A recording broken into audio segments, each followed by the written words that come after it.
道学台语各位朋友大家好吼，咱即摆要来介绍的这吼是甲手的动作相关的台语字，咱即摆介绍这是第53集吼。好，第一字咱要介绍的即字读做 end，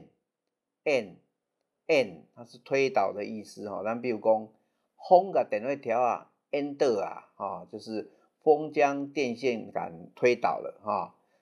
下面要来介绍这字叫做擦，它是擦拭的意思。咱比如讲，把黑板的字擦的是把黑板的字把它擦掉哈。下面要搁介绍这字读做拗，它是折或是折的意思哈。咱譬如讲凹爪就是把那个纸把它折起来凹爪哈。过来，另外它还有那个折痕的意思哈，计算折叠次数的单位，咱譬如讲凹一凹就是折一折的意思哈。另外它还有使物体因为弯曲而断裂，咱譬如讲凹等就是那个折断的意思哈。下面这里读做塔，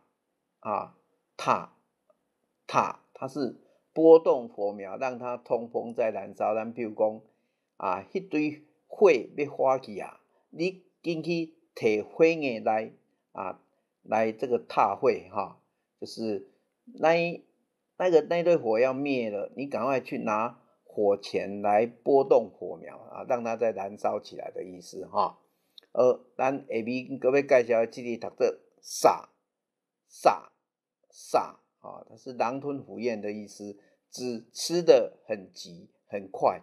咱比如讲一顿撒7杯碗它真的是那个胃口很大所以他那一顿饭吃了7、8碗真的很吓人感谢大家收听。